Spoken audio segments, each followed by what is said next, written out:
মাঘ বিহুৰ উৰুকাৰ নিশা চোতালত জুই ফুৱাই দেৰিলৈকে বহি আছিলোঁ। তেতিয়ালৈ প্ৰায় 12টামানেই বাজিলগৈ। ভোগালীৰ ভোজ ভাত খাই ডাঙৰসকল শুলেগৈ। সিহঁতৰ কিন্তু বেছ জমিছিল। সিহঁত মানে মোৰ ভণ্টি আৰু তাইৰ লগৰ ৰুলি। মোৰ ভণ্টি আৰু ৰুলি হায়াৰ ছেকেণ্ডেৰী ফাৰ্ষ্ট ইয়েৰৰ ছাত্ৰী। নলে গলে লগা বান্ধৱী। ৰুলিয়ে আমাৰ ঘৰতে উৰুকাৰ নিশাৰ কটোৱাৰ কথাটো সিহঁতৰ কেতিয়াবাৰে প্লেন। আমাৰ ঘৰত মা, মই আৰু ভণ্টি। আৰ্মিত চাকৰি কৰা দেউতা প্ৰেছাৰ ষ্ট্ৰোকত ঢুকুৱা আজি 2বছৰমানেই হ'ল। ভণ্টিতকৈ মই 2বছৰৰ ডাঙৰ। মই ইঞ্জিনিয়াৰিঙৰ ছাত্ৰ। বিহু বুলি হোষ্টেলৰ পৰা ঘৰলৈ আহিছিলোঁ। উখল মাখল পৰিৱেশৰ মাজত ইহঁত দুজনীৰ উৎপতীয়া কাৰবাৰ, ৰীল বনোৱা, গান গোৱা কথাবোৰ মোৰ বাবে অবিস্মৰণীয় স্মৃতি হৈ ৰ'ব। খুৰা, খুৰী, বৰদেউতাহঁতৰ ফেমিলি বেলেগ যদিও আমি সকলোৱে মিলিজুলি ভোজ ভাত খোৱাৰ পৰম্পৰা আজিও অব্যাহত আছে। পিছে নিশা জুইৰ তাপৰ মাজতে মোক গৰম কৰি তুলিছে ইহঁত দুজনী বেপৰোৱা কথাবোৰে। প্ৰায় অশ্লীল ধৰণৰ ধেমেলীয়া কথাবোৰত মই একচুৱেলি নিজকে খাপ খুৱাব পৰা নাই। আচলতে ভণ্টি আৰু তাইৰ লগৰ ৰুলিয়ে ভালদৰে জানে যে মই লাজ কৰি স্বভাৱৰ। মোৰ কাণ মোৰ গৰম কৰিব পৰা কথাবোৰ সিহঁতে পাতটো বুলিয়ে পাতিছিল। এজনীয়ে কৈছিল, ল'ৰাবোৰৰহে ভাল, পাইপ ছিষ্টেম, উলিয়াই দিলেই হ'ল। সিজনীয়ে কৈছিল, আমাৰ ঘিলা পিঠা আৰু ল'ৰাবোৰৰ বগা তিল পিঠা আকৌ। মানে মই সাংঘাতিক ধৰণৰ অপ্ৰস্তুত হৈ ভণ্টিক ধমকিৰ সুৰত কৈছিলোঁ, ব'ল ব'ল শুবগৈ লাগে, বহু ৰাতি হ'ল। শুবানো কেনেকৈ, চাৰিওফালে মিউজিক ছিষ্টেমৰ যিহে হুলস্থুল, তাই কৈছিল। আজি আমি শুবলৈ গ'লোঁ। আমাৰ ঘৰৰ ৰুম 3টা যদিও বেছ আহল বহল। মা অকলশৰে শুৱে। মোৰ ৰুমটোৰ গাতে ভণ্টিৰ ৰুম। তহঁতৰ কথা শেষ নহয় নেকি অ'? ভণ্টি আৰু ৰুলি নহা দেখি মই মাত দিলোঁ। অৱশেষত ৰুলি আহিল। ভনীয়েৰা মাৰৰ ৰুমতে শুব। তাই হাঁহি হাঁহি ক'লে, কিন্তু কিয়? তুমি অকলে? মই সুধিলোঁ। মাই ডিয়াৰ ব্ৰাদাৰ, ছোৱালী মানুহৰ ছিক্ৰেট কিছুমান থাকে নহয়। তাইৰ অসুবিধা, পিৰিয়ডছ। কিন্তু তুমি অকলে?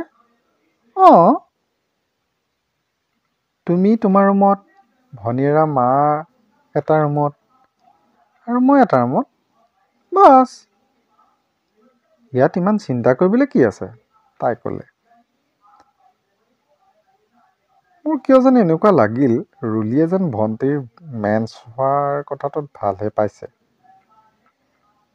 সিফালে মাৰ ৰুমৰ পৰা ভণ্টিয়ে টেটু ফালি ৰুলিক ক'লে, good night sweet heart.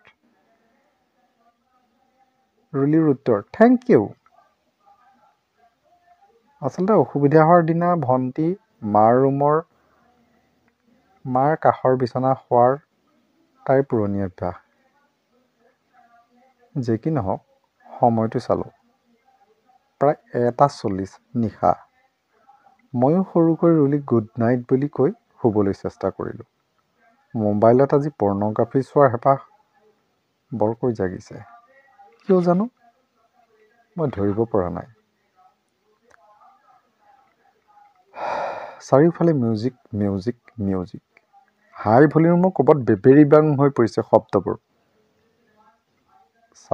Sunny লিয়নীয়ে ইতিমধ্যে মোৰ মোবাইলত লীলা দেখুৱাই মোৰ মন মগজুত ঢৌ তুলিছে।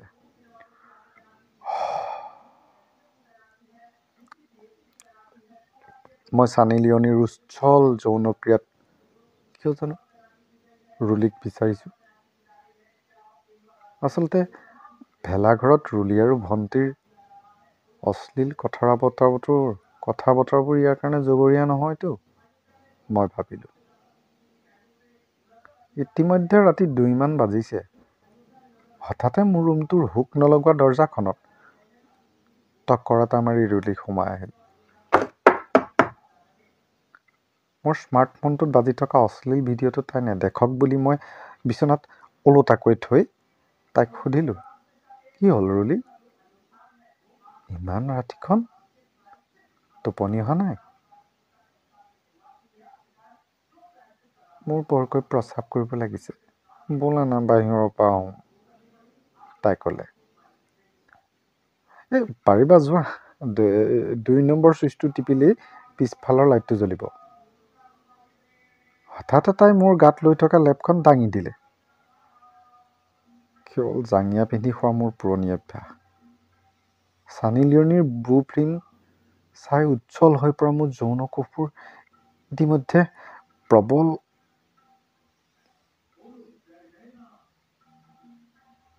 ৰূপ ধাৰণ কৰিছিল। আচলতে ৰুলিক অকলেই ৰাতিখন বাহিৰলৈ পঠিয়াব খোজাৰ কাৰণো আছিল সেইটোৱেই। ইতিমধ্যে ৰুলিয়ে মোৰ ফুলি উঠা নাহৰৰ কলিটো নিশ্চয়কৈ দেখা পালে। লেপখন তেনেকৈ হঠাতে দাঙি দিয়া বাবে ৰুলিক কেৱল মই ক'লোঁ, কি কৰা? ৰঙা পলাশৰ মিঠা হাঁহি এটা মাৰি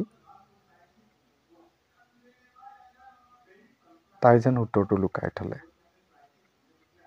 ইতিমধ্যে বাহিৰৰ পৰা আহিলোঁ, কিন্তু তাইচোন আঁতৰিব খোজা নাই। মোৰ অকলে শুবলৈ ভয় লাগে। তোমাৰ লগতে কি কোৱা?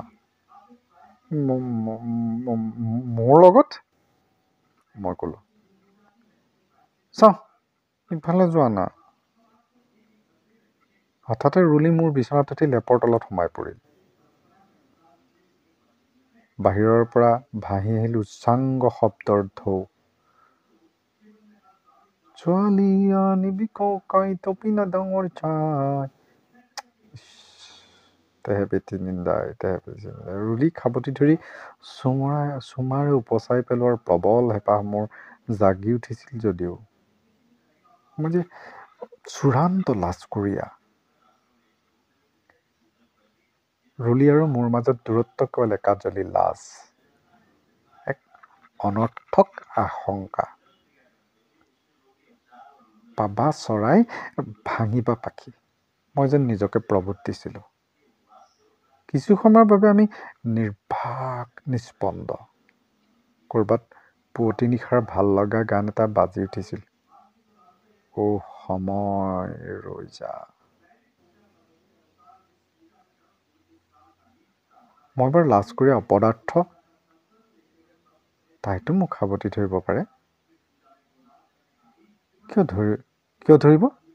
কিয় ধৰিব? অভিমান লাজ বুলি নাৰীৰ চিৰভূষিত আভূষণ কিয় তাই দলিয়াই পেলাব? মই যেন নিজকে সুধিলোঁ আৰু নিজকে উত্তৰ দিলোঁ। হঠাৎ যেন অৰ্থৱহ এক মিঠা আকাংক্ষিত আলিংগনেৰে ৰুলিয়ে মোক ৰাতি ফুলা ফুলৰ দৰে আমি দুই একেলগে ফুলি উঠিছিলোঁ। ৰুলিক উপৰ্যুপৰি চুমাৰে উপচাই পেলালোঁ। আমি দুই মাঘৰ সংক্ৰান্তিক উমাল কৰি তুলিলোঁ। ৰুলিৰ বুকুৰ পাপৰিবোৰ মই মোহাৰি পেলালোঁ। ইমান ধুনীয়া, ইমান আৱেগ। মই ফুলৰ মৌচুমী লাটুমণি ওঠত ওঠ থৈ এটি যেন ৰঙীন পখিলা হৈ পৰিছোঁ। যুদ্ধ হ'ব যৌৱনৰে। উৰুকাৰী পুৱতি নিশা দূৰৈৰ ক'ৰবাৰ ডিজে বক্সৰ পৰা ভাহি আহিছে প্ৰাণদীপৰ জনপ্ৰিয় গীতৰ কলিটোৱে যেন অৰ্থৱহ ৰূপ ধাৰণ কৰিলে। ৰুলিৰ সৃষ্টিৰ মৌবনত মই আহাত দিলোঁ। কিবা যেন নিজৰা এখন বৈ আহিছে লাহে লাহে। ৰুলিয়ে মোৰ অন্তৰ্বাস খুলি মোৰ উন্মাদ যৌৱনৰ তৰংগৰাশি যেন জুখি চালে। আমাৰ গোপন বুলিবলৈ একো নাথাকিল। আমি দুই আপোন মনেৰে চুমিবলৈ ধৰিলোঁ ইজনে সিজনৰ গোপন অংগ। মই অধৈৰ্য হৈ পৰিছিলোঁ। ৰুলিৰ উশাহ নিশাহবোৰ ঘন হৈ আহিছিল। অৱশেষত চৰম সন্তুষ্টিৰ শেষত মোৰ ভয় হৈছিল এক অবাঞ্ছিত কাৰ্যই ৰুলিক অবৈধ মাতৃত্বৰ বোজালৈ। ৰুলিয়ে মোক অভয় দি কলিছিল, এই ক্ষণিক মাদকতাৰ বাবে তুমি কেৱল জগৰীয়া নহয়। আৰু চিন্তা নকৰিবা, তেনেকুৱা একো নহয়, কাৰণ মোৰ মেন্স হোৱাৰ সময় সমাগত। গতিকে এনে সময়ত যৌন সম্পৰ্ক স্থাপন হ'লেও মাতৃ হোৱাৰ সম্ভাৱনা নাথাকে। Love you. মই তোমাক ভাল পাওঁ। তুমি মোক ভাল পোৱানে? তাই কৈছিল। ৰুলিক সজোৰেৰে সাৱটি ধৰি মই ক'লোঁ, love you Ruli, love you. আচলতে ভণ্টি আৰু মায়ে ৰুলিৰ লগত মোক জোকাই থাকে। হয়তো ৰুলিৰ দৰে ধুনীয়া, চোকা, স্মাৰ্ট ছোৱালীজনীক পৰীৰূপে পৰিত্যা মাৰ মনৰ মাজত আছিলেই। ঠিক সেইদৰে অন্তৰংগ বান্ধৱীজনীক নবৌ ৰূপত পোৱাৰ আশা ভণ্টিৰো নিশ্চয় আছে। সময় আহকচোন বাৰু।